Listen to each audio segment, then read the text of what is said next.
بسم اللہ الرحمن الرحیم وَكَذَا حُمِلَ عَلَيْهِ مَا بَعْدَ دَخَلْتُ وَإِنْ كَانَ مُعَيَّنًا نَحْوُ دَخَلْتُ الدَّارَ لِكَثْرَتِهِ فِي الْإِسْتِعْمَالِ لَا لِإِبْهَامِهِ عَلَى الْأَصَحِّ۔ آپ لوگ یہ پڑھ رہے ہیں کہ جی مفعول فی کی 4 قسمیں ہیں: ظرف زمان، مبہم اور محدود، اور ظرف مکان مبہم اور محدود۔ اس میں 3 قسموں کے بارے میں آپ لوگوں نے پڑھ لیا کہ وہاں پر فی کو مقدر کیا جا سکتا ہے۔ اس میں سے زمان کی 2 قسمیں اور مکان جب کہ وہ مبہم ہو۔ ایسے ہی ہے نا، 3 قسمیں ایسی ہیں ظرف کی جہاں پر فی کو مقدر کیا جاتا ہے اور وہ منصوب ہوتا ہے۔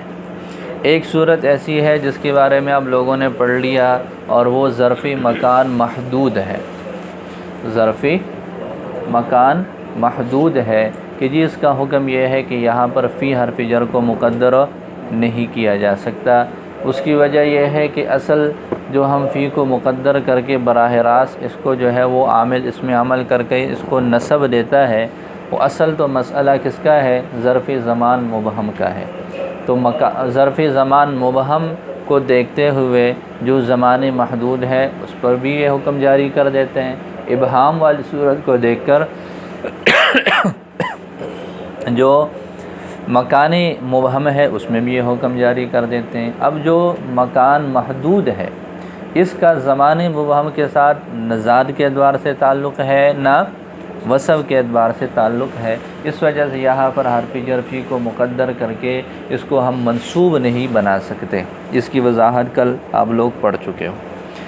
البتہ کچھ الفاظ ایسے ہیں کہ وہاں پر وہ ظرف مکان محدود ہیں لیکن حرف جر فی کو وہاں پر مقدر کر لیا جاتا ہے۔ ان میں سے ایک ہے دخلتو کے بعد آنے والا جو مفعول ہے۔ کس کے بعد؟ دخلتو کے بعد آنے والا جو مکان کا پر دلالت کرنے والا لفظ ہوتا ہے، وہ اگر محدود بھی ہو، وہ کیا ہو؟ محدود ہو، تو محدود ہونے کے باوجود جو ہے وہ اس کا حکم یہی ہے کہ جی وہاں پر فی کو ذکر نہیں کیا جاتا۔ آپ لوگ جو ہے وہ فقہی کتابوں کے اندر یہ لفظ بہت پڑھتے ہیں، ان دخلت الدار، ان دخلت المسجد، اور ان دخلت السوق، ان دخلت المکان، ان دخلت الغرفہ، یہ جو کہتے ہیں تو دخلتوں کا مابعد وہ سارے مکان محدود ہیں۔ غرفہ محدود ہے، دار محدود ہے، مسجد محدود ہے، سوق محدود ہے، تو یہ سارے محدود ہیں۔ تو مکان محدود ہونے کے باوجود یہاں پر کیا حکم ہے کہ جی فی کو مقدر کر لیا جاتا ہے۔ اب اصول تو یہی ہے کہ جی اگر مکان محدود ہے تو وہاں پر فی کو مقدر نہیں کیا جا سکتا، لیکن دخول کے بعد اگر وہ مکان واقع ہو، بے شک وہ محدود ہو، وہاں پر بھی حکم یہ ہے کہ کیا ہوگا؟ فی کو مقدر۔ یہاں پر ایک فائدہ ویسے ہی سمجھ لے کہ دخول کا مابعد 2 چیزیں ہو سکتی ہیں، ایک وہ حصی طور پر مکان ہو، دوسرا وہ معنوی طور پر دخول مراد۔ کیا مراد ہو؟ ایک حصی دخول ہے اور ایک معنوی دخول ہے۔ اگر حصی دخول ہو تو حصی طور پر داخل ہونا ظاہر ہے، اس کے لیے کسی ظاہری طور پر مکان کی شکل کا ہونا ضروری ہے، کسی جگہ کا ہونا ضروری ہے۔ تو اگر دخول کے بعد حصی طور پر جو ہے کوئی چیز ہو اور حصی طور پر دخول مراد ہو، پھر تو فی کا استعمال نہیں ہوتا۔ لیکن اگر معنوی طور پر دخول ہو تو پھر جس چیز میں داخل ہونا مقصود ہے معنوی طور پر، وہاں پر پھر فی کا استعمال ہوتا ہے۔ جیسے قرآن پاک میں ہے یدخلون فی دین اللہ افواجا۔ کیا ہے؟ یدخلون فی دین اللہ۔ اب دین میں داخل ہونا یہ مطلب نہیں ہے کہ دین جو ہے ایک مکان، ایک جگہ کا نام ہے، ایک جو ہے وہ بلڈنگ بنی ہوئی ہے اور اس کے اندر جو داخل ہوگا وہ دین میں داخل ہو گیا۔ ظاہر ہے یہ معنوی طور پر دخول مراد ہے۔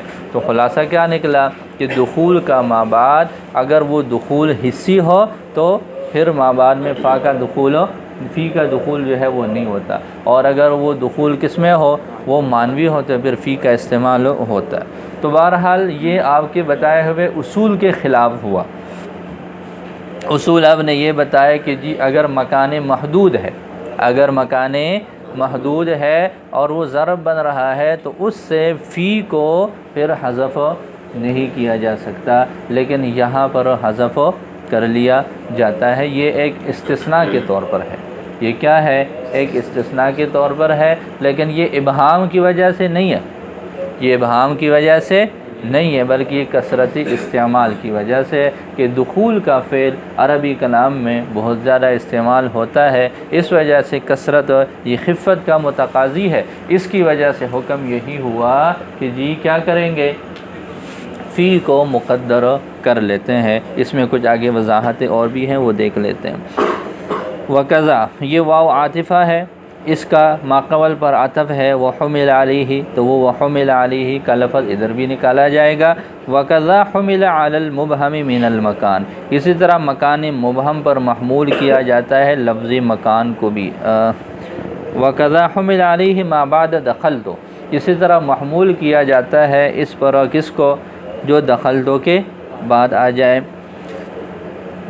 وَإِن كَانَ مُعَيَّنًا، اگرچہ کیا ہو، وہ معین ہو۔ یہ بین السطور دیکھ لیں، دو لفظ اور لکھیں، وَسَكَنْتُ وَنَزَلْتُ، وَسَكَنْتُ وَنَزَلْتُ، یہ بتانا مقصود ہے کہ ان کا معاملہ بھی کیا ہے، وہ یہی ہے۔ وَإِن كَانَ مُعَيَّنًا، اگرچہ کیا ہو، وہ معین ہو، جیسے دخلت الدار لکثرتہ فی الاستعمال، وجہ بیان فرمائی ہے کہ جی مکان جو دخلتو کا مابعد ہو اس میں استعمال کی کثرت ہے، لا لابہامہ، نہ کہ اس کے مبہم ہونے کی وجہ سے۔ علی الاصح، علی الاصح سے دو صورت مراد ہے، مذہب اصح مراد ہے یا استعمال اصح مراد ہے۔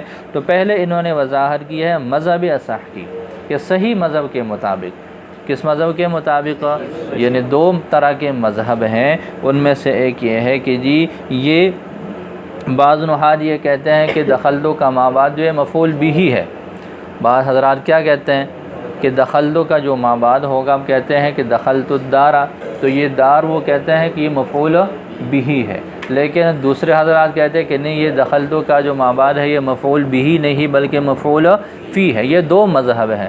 تو ماتن کا نظریہ کیا ہے کہ اصح مذہب یہی ہے کہ دخلتو کا جو مابعد ہے یہ مفعول بھی نہیں بلکہ مفعول فی ہے۔ تو فرماتے ہیں کہ مذہب اصح کے مطابق فإنہ ذہب بعض النحاة، پس بے شک بعض نحوی حضرات گئے ہیں اس بات کی طرف، الی انہ مفعول بھی، کہ دخلتو کا جو مابعد ہے وہ کیا ہے، وہ مفعول بھی ہے۔ لیکن الاصح، لیکن اصح یہ ہے انہ مفعول فیہ، کہ جی وہ مفعول فی ہے۔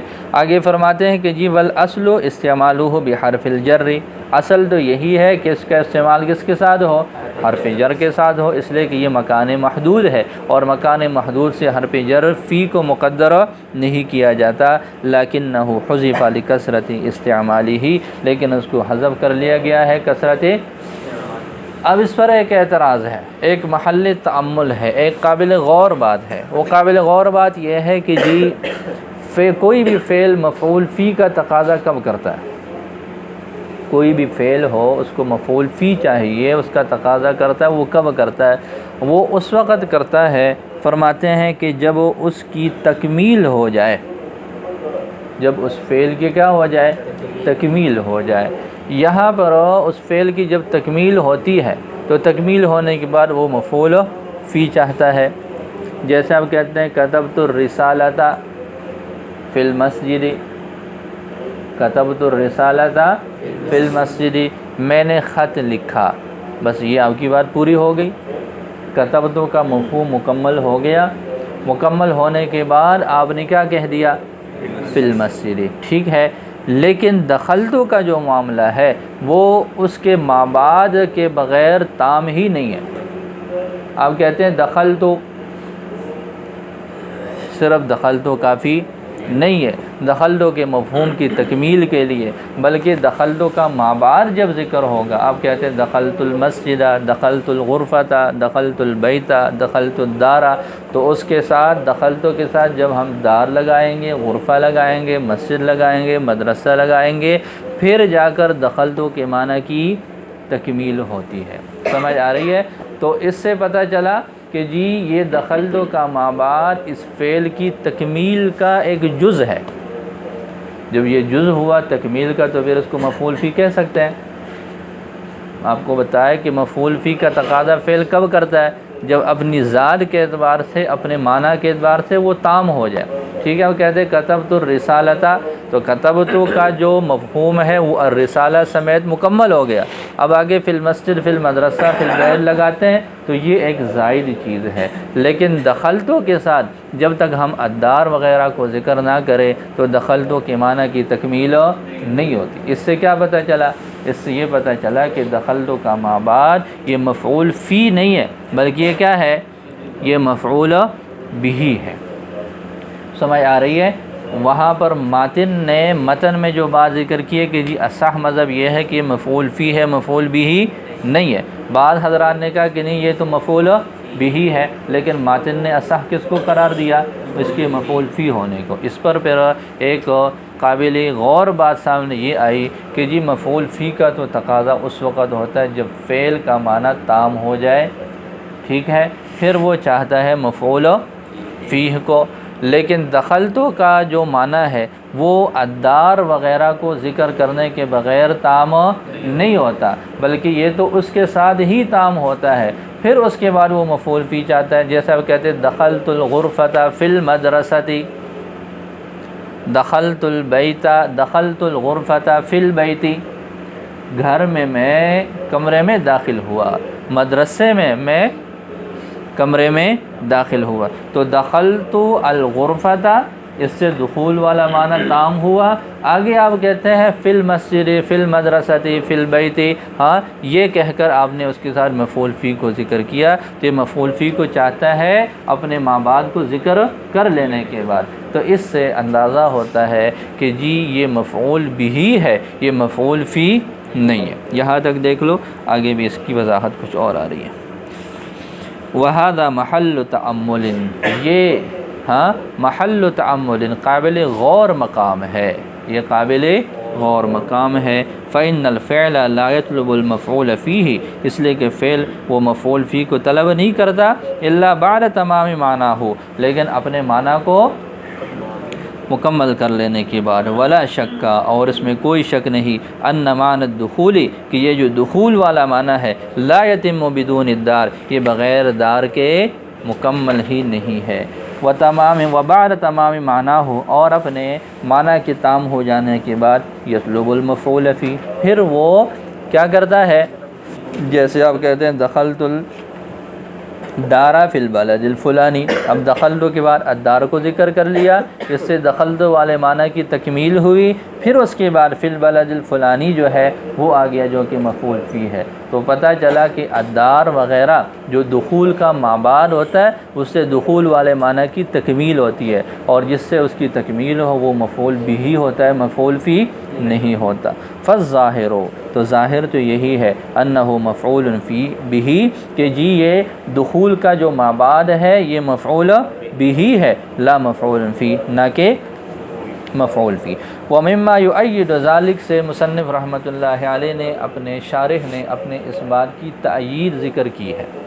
تائید ذکر اس طرح کی ہے کہ جی جب بھی کوئی جگہ کسی خاص فعل کے لیے مفعول فی ہو، کوئی مکان ہے، کوئی زمان ہے، وہ مفعول فی بن رہا ہے کسی فعل کے لیے، تو اس فعل کو ہم اس خاص مکان یا زمان کی طرف بھی منسوب کر سکتے ہیں، اور اس کے علاوہ ایک اور جو ایک ایسا عام لفظ ہو جو اس خاص مکان کو بھی شامل ہے، اس کے علاوہ کو بھی شامل ہے، اس کی طرف بھی ہم اس کو منسوب کر سکتے ہیں۔ جیسے پہلے سبق میں آپ کو آپ کے استاد نے ڈانٹا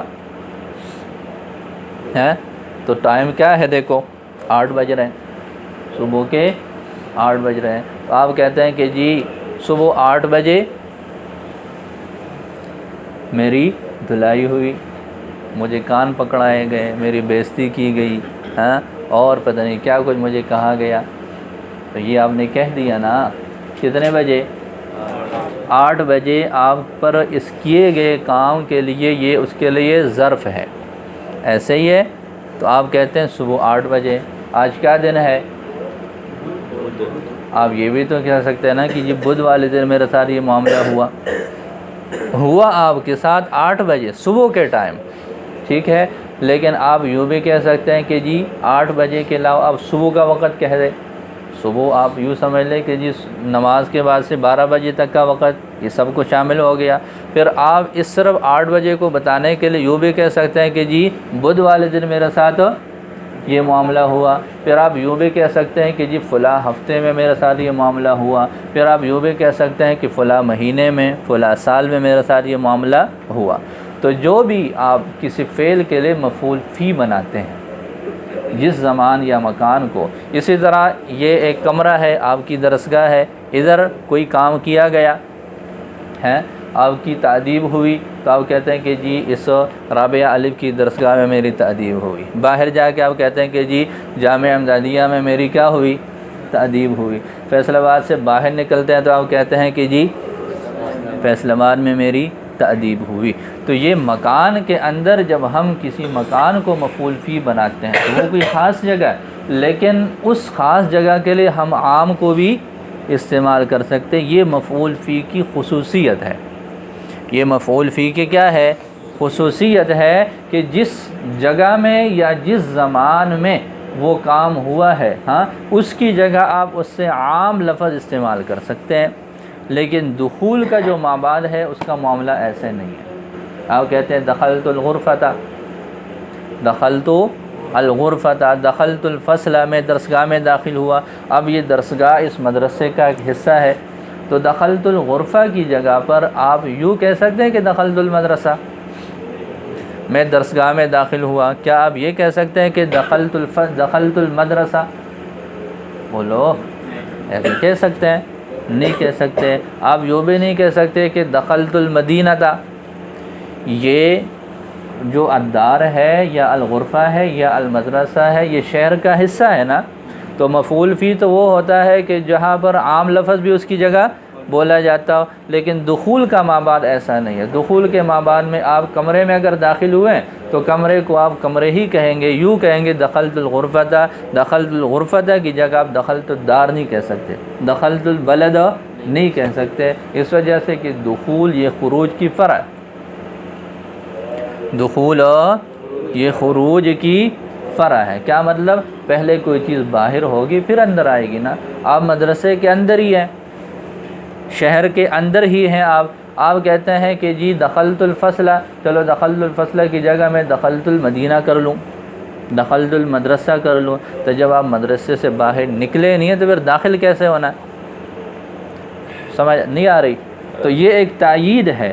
تو باقی افعال میں تو ایسے چلتا ہے، جب ہم مفعول فی بناتے ہیں تو اس میں خاص لفظ کی جگہ ہم عام لفظ استعمال کر سکتے ہیں، لیکن دخول کا جو مابعد ہوتا ہے اس میں ہم ایسے نہیں کر سکتے۔ اس سے بھی اس بات کی تائید ہوتی ہے کہ دخول کا جو مابعد ہوتا ہے وہ مفعول بھی ہوتا ہے، مفعول فی نہیں ہوتا۔ دیکھیں وَمِمَّا يُؤَيِّدُ ذَلِكَ، اور ان باتوں میں جو اس کی تائید میں ہے وہ یہ بات ہے ان کل فعل نصب الی مکان خاص، کہ ہر وہ فعل جس کی نسبت کی گئی ہو ایک خاص مکان کی طرف، بوقوعہ فیہ، اس میں اس کے واقع ہونے کے ساتھ، یصح ہو تو یہ صحیح ہوتا ہے، ان ینسب الی مکان شامل لہ، کہ وہ منسوب ہو جائے ایک ایسے مکان کی طرف شامل لہ ولغیرہ، جو اس خاص مکان کو بھی شامل ہے اس کے علاوہ کو بھی شامل ہے، یعنی عام لفظ۔ فَإِنَّهُ إِذَا قُلْتَ، پس بے شک جب تم نے یہ کہہ دیا ضربت زیدًا فی الدار، کہ جی میں نے زید کو اس گھر میں مارا، التی ہی جزء من البلد، جو کہ شہر کا ایک حصہ ہے، تو فکما یصح ہو، تو بس جیسے یہ صحیح ہے کہ تم یوں کہہ دو ضربت زیدًا فی الدار، کذالک یصح ہو، اسی طرح یہ بھی صحیح ہے ان تقول کہ تم یوں کہو ضربتہ فی البلد، ضربتہ فی البلد، یہ بھی ٹھیک ہو جائے گا۔ وفعل الدخول الی الدار، اور بالنسبت الی الدار، اور دخول کا فعل دار کی طرف نسبت کرتے ہوئے لیس کذالک، وہ ایسے نہیں ہے کہ دار کی جگہ عام لفظ ہم استعمال نہیں کر سکتے۔ فإنه اذا قال الداخل فی البلد، اس لیے کہ جب وہ ایک ایسا آدمی جو شہر کے اندر ہے، الداخل فی البلد کا مطلب کیا ہے؟ جو شہر کے اندر ہی ہے۔ دخلت الدار، وہ جب یوں کہہ دے دخلت الدار، وہ شہر کے اندر ہی ہے، پھر وہ کیا کہہ دے؟ دخلت الدار کہہ دے، ہاں، لا یصح ان یقول، تو اب وہ یہ نہیں کہہ سکتا کہ دخلت البلد، دخلت البلد وہ پھر نہیں کہہ سکتا۔ کیوں؟ اس لیے کہ وہ جو ہے وہ دار میں، گھر میں داخل ہوا ہے، شہر سے تو وہ باہر نکلا ہی نہیں ہے، پھر شہر میں داخلہ کیسے ہو سکتا ہے؟ فنسبت الدخول الی الدار، لہذا دخول کی جو نسبت ہے دار کی طرف، لیست کا نسبت الافعال، یہ جو ہے وہ نہیں ہے افعال کی نسبت کی طرح، الا امکنتھا، ان کے مکانوں کی طرف، التی فعل فیہا، جن مکانوں میں یہ کام کیے گئے ہیں۔ فلا تکون الدار مفعولا فی، لہذا اس کو دیکھتے ہوئے یہ الدار جو ہے مفعول فی نہیں ہے، بل مفعولا بہ، بلکہ کیا ہے؟ مفعول۔ تو یہ میں نے بتایا تھا کہ علی الاصح کا مطلب ایک یہ ہے کہ جی مذہب اصح مراد ہو، کیا ہے؟ مذہب اصح مراد ہو، پھر اس میں یہ وضاحت ہے کہ جی دونوں مذہب ہے، کوئی مفعول بہ مان رہا ہے، کوئی مفعول فی مان رہا ہے، تو مصنف یہ فرماتے ہیں کہ صحیح یہی ہے کہ ہم اس کو کیا بنائیں؟ ہم اس کو مفعول فی بنائیں، مفعول بہ نہ بنائیں، جس پر یہ بحث ہوگی۔ دوسری اس کی وضاحت یہ ہے کہ جی یہ اصح سے مراد استعمال اصح ہو، کہ استعمال تو دونوں طرح سے ہی جائز ہے، فی کے ساتھ بھی جائز ہے، فی کے بغیر بھی جائز ہے، لیکن بہتر یہ ہے، اصح یہ ہے کہ ہم دخول کے ما بعد کو کیسے استعمال کریں؟ فی کے بغیر استعمال کر لیں، پھر وہ ساری بحث ہی ختم ہو جائے گی۔ تو فرماتے ہیں وقیل معناہ، یہ بھی کہا گیا ہے کہ اس کا معنی علی الاستعمال الاصح ہے، مذہب اصح نہیں ہے بلکہ کیا ہے؟ استعمال اصح ہے۔ فیکون اشارہ، تو لہذا اس میں یہ اشارہ ہو جائے گا الی ان استعمالہ دخلت مع فی، کہ جی دخلتو کا استعمال فی کے ساتھ، جیسے دخلت فی الدار صحیح، یہ بھی صحیح ہے، لیکن الاصح، لیکن اصح جو ہے زیادہ صحیح کیا ہے؟ استعمالہ بدون فی، اس کا استعمال بغیر فی کے ہے۔ ونقل عن سیبویہ ان استعمالہ بفی شاذ، امام سیبوی، یہ پھر اس مذہب کی تائید ہے، یہ جو استعمال اصح ہے نا، اس کی تائید میں آگے یہ بات ذکر کی ہے، علامہ سیبوی کا یہ قول نقل کیا کہ جی فی کے ساتھ اس کا استعمال شاذ ہے۔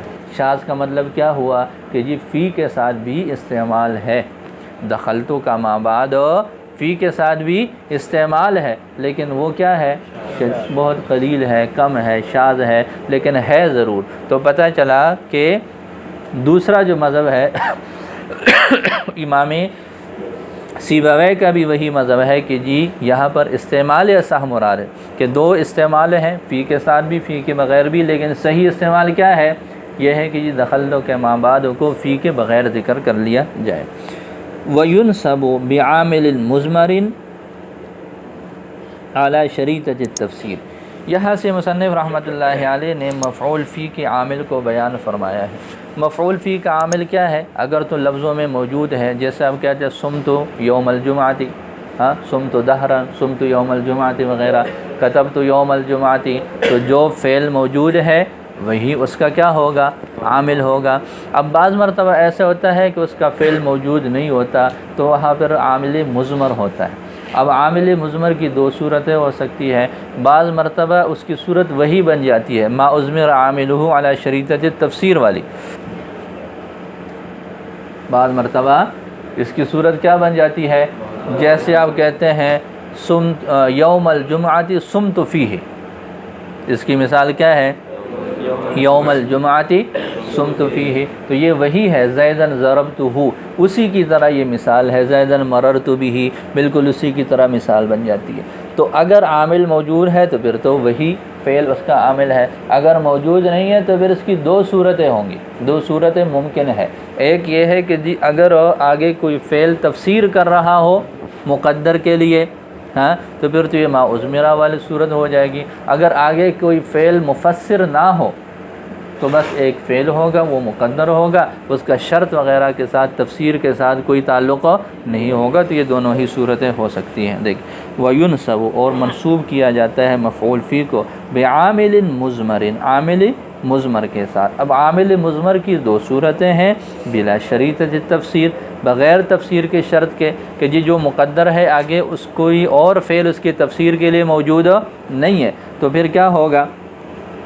جیسے فی جواب من قال، جیسے یوم الجمعہ تھی، کسی نے کہہ دیا فی جواب من قال، ہاں تو اس آدمی کے جواب میں جس نے کہا متى سرت، کسی نے سوال کیا متى سرت، اس نے آگے سے کہہ دیا یوم الجمعہ تھی۔ اب دیکھیں یوم الجمعہ تھی کے بعد نہ کوئی فعل ہے نہ شبہ فعل ہے جو کسی مذکور محذوف کی تفسیر کر رہا ہو، تو جب ایسی کوئی صورت نہیں ہے تو پھر کیا ہو جائے گا؟ ہم فعل محذوف نکال لیں گے سرتو، اور اس کا جو ہے وہ ما اضمر عاملہ علی شریطۃ تفسیر کے ساتھ کسی طرح کا کوئی تعلق نہیں ہوتا۔ دوسری صورت یہ ہو سکتی ہے وبعامل مضمر علی شریطۃ التفسیر، دوسری صورت یہ ہے کہ جو عامل ہو محذوف ہے، مذکور نہیں ہے، لیکن وہ علی شریطۃ التفسیر ہے، آگے کوئی اور بھی اس کا جو ہے وہ کیا ہو، اس کوئی فعل اس کی تفسیر کر رہا ہو۔ جیسے اب یوں کہہ دے یوم الجمعۃ صمت فیہ، اب دیکھیں یوم الجمعہ یہ ایک اسم ہو گیا، صمت فی اس کے بعد ایک فعل آ گیا، یہ مشغول ہے ضمیر میں، اب اس ضمیر کی وجہ سے یہ صمتو